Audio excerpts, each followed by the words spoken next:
Worship is a response to who God is and what God has done. When you understand the reality of who God is, majestic, beautiful, glorious, good, loving, kind, merciful, in all that He is, the only way you can respond is with worship.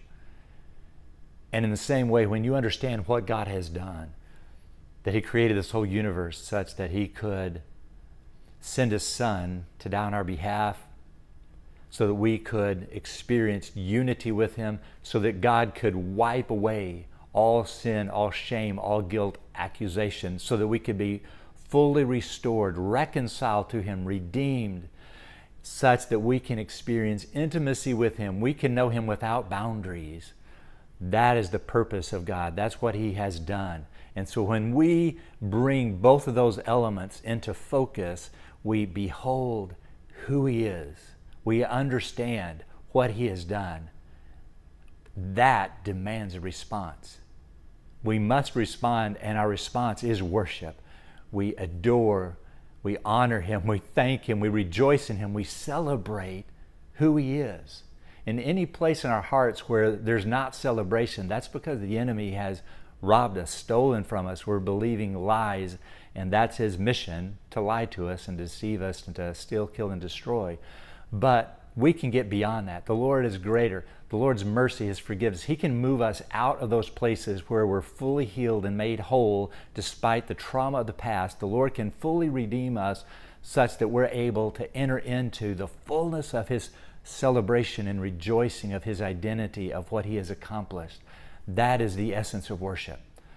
Many times I've been worshiping the Lord, or I've been in prayer and intercession, and the Lord, it's like the Holy Spirit has unveiled who the person of God is. And when that happens, you cannot help but to be changed, to be transformed. And worship is transformative in nature. It begins with a response, but then when God unveils who God is and we behold Him, we are changed. Not only are we changed, but that impact is, it's like a wave that hits our hearts and then just begins reverberating out of us and to others.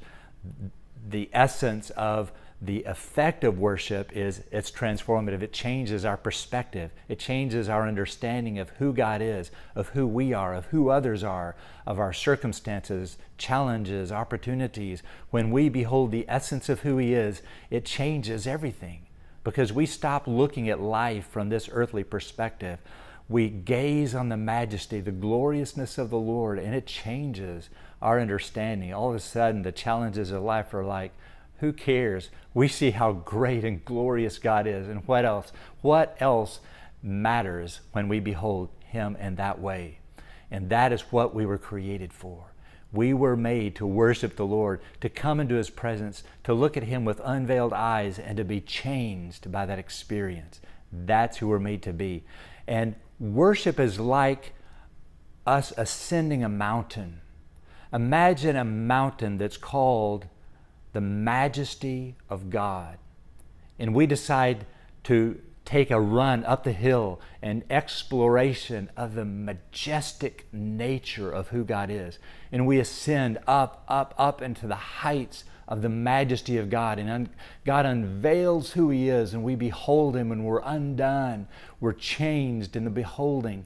And then we reach a point at which the atmosphere, we've ascended so high up into the mountain of His majesty that that atmosphere begins to thin out, and the glory becomes so weighty we just can't ascend any further, and we just have to stop. We fall down on our knees, we fall down on our faces, and we just worship God at that place.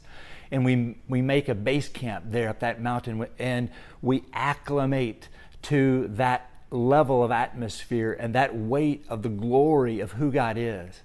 And then as we acclimate, wonder and awe, God begins wooing us, come further up the mountain, explore more of my majesty. We join with the Lord in rejoicing and celebrating His majesty, and we take another run up the mountain. We ascend further and higher, and God unveils more of His majesty to us, and we're undone, we're changed, we're transformed into His likeness. That is meant to happen over and over and over. We continue ascending the mountain of His majesty. we acclimate, we gain new understanding, we're able to handle more of the weightiness of His majesty. And that's meant to happen right now here on the earth, but even more than that, it's an eternal journey with the Lord. Because the mountain of His majesty can never be ascended to the apex, not by any finite being. Eternity itself is not long enough for finite beings to ascend the mountain of God's majesty and reach its end.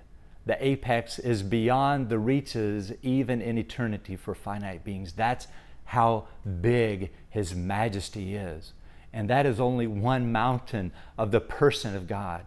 There's the mountain of His love, of His mercy, of His beauty, of His righteousness, of His holiness. As a matter of fact, there is a mountain range that is the person of God that extends infinitely wide as it is infinitely deep, as it is infinitely high. And forever, we are meant to explore the infiniteness of God.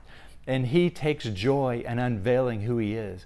And forever, throughout eternity, God will be continuing that process of unveiling who He is to us. And we will continue that process of ascending until we can do it no more. And we've got to rest in that place of just worshiping what revelation we've gotten until we're able to acclimate and go further up that mountain. And that's what the four living beings around the throne room of God have been doing for eons past. Just forever, God is unveiling who He is to them. And they just worship, holy, holy, holy, or altogether unlike anything we can even put into words. We can't even define. There's nothing to compare His majesty, His love, His mercy to. That is the essence of worship, and that is what we were created for. That is our destiny. That is who we were made to be.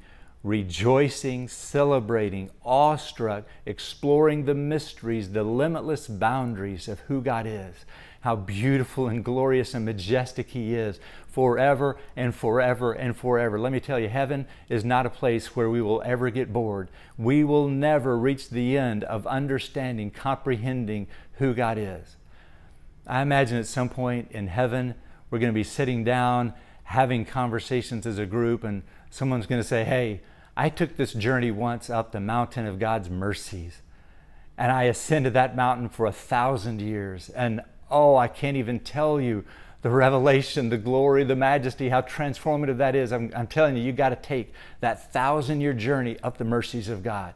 That is just one story that will be told. Forever and forever, we were made to encounter who God is and never ever be able to comprehend, to wrap our minds around it, to be able to find words that we say, I finally understand God and I can put Him into words.